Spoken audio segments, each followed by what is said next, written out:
my name is Miss Liz from the Patchogue-Medford Library, and today I'm going to show you how to make s'mores dip. S'mores are the ultimate summer sweet. This s'mores dip can be made at any time of year, no campfire needed. S'mores dip is really easy to make. The only two ingredients that you need are chocolate and marshmallows. After the dip is all made, you can use anything you want for dippers like graham crackers, cookies, or fresh fruit. Let's get started. All right, so the first thing that you need to do before you work with any of the food ingredients is to make sure you wash your hands. It's always important to work with clean hands in the kitchen. The next thing you need to do is, with your grown-ups' help, preheat your oven to 420 degrees Fahrenheit. Next, I have an oven-safe baking dish that's a little bit greased with some oil, but you could use butter if you'd like at home. And I'm going to take my chocolate. This is 8 ounces of chocolate chips, but you could use chopped up chocolate bars if you have that instead. And what you're going to do is just lightly spread them evenly all throughout the bottom of the pan. The next thing that you're going to do is take your marshmallows, and I have about the same amount, 8 ounces of marshmallows, and we're going to layer them evenly on top of the chocolate, just like this.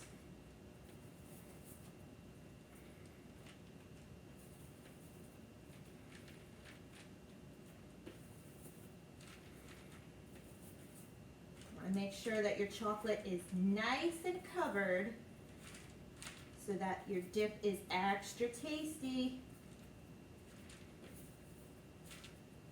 All right, that looks pretty good to me.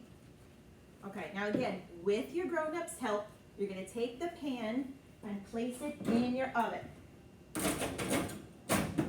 You're going to let this bake for about 5 to 7 minutes until the chocolate is melted and the marshmallows are nice and golden brown on top. While we are waiting for our s'mores dip to cook, I'm going to read you a story.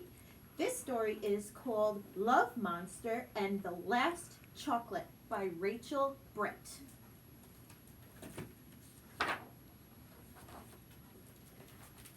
Ready?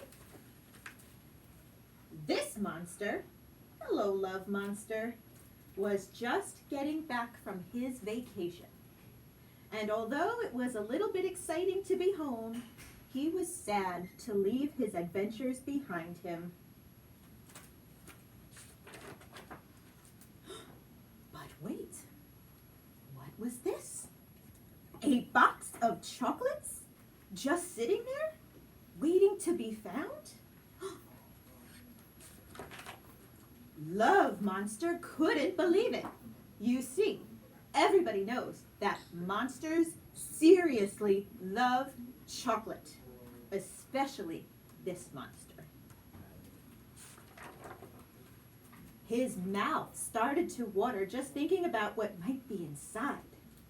Perhaps there'd be a peanut butter crunch, or even an extra fizz banger sherbet, or maybe, just maybe, a double chocolate strawberry swirl, Love Monster's absolute favorite. But then he had a thought that he just couldn't unthink. He should probably share the chocolates with his friends. But what if there weren't enough? Or what if someone took the one he wanted? Or worst of all, what if the only one left for him was the coffee one? Ew! Everybody knows that monsters hate the coffee one, especially this monster. Yuck!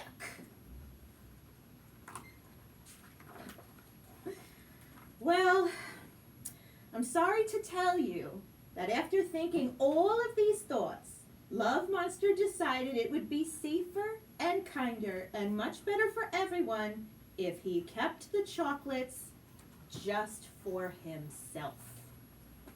That doesn't sound very nice, does it?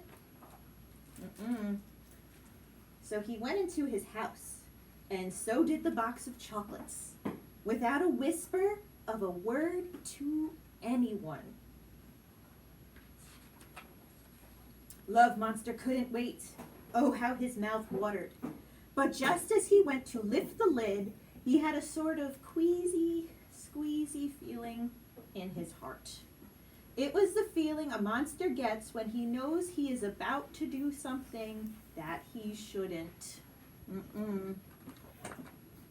And before you could say, "Pass me the truffle surprise," he burst out of his house and ran as fast as his toes would carry him to find his friends. And when he did, in a very out of breath and a bit shouty voice, he said, "I got back from my vacation and I found some chocolates and I was going to keep them all to myself, but then I realized I wanted to share them with you and I don't even want a single one." Well, maybe one. And do you know what his friends said? "Silly monster, just open the box." There's a note. It says, "To Monster, we missed you so much. We saved you our last chocolate, your favorite, because you're our favorite monster." Aw. You see, sometimes it's when you stop to think of others that you start to find out just how much they think of you. The end.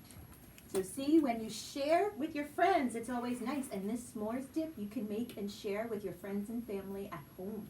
Let's go see if it's ready. All right, so our s'mores dip should be all done. Now remember, with your grown-ups' help, use a pot holder to take it out of the oven. And you're going to want another pot holder or a trivet on your table to put it on so that nothing gets burned. And there you go. That's how you make s'mores dip. Now you could use any kind of dippers you like. I have graham crackers here, but you could use cookies, you could use fresh fruit, whatever you like. Enjoy! I hope you enjoyed this book Bistro lesson. For more books about cooking, come to the Patchogue-Medford Library. We'll see you here.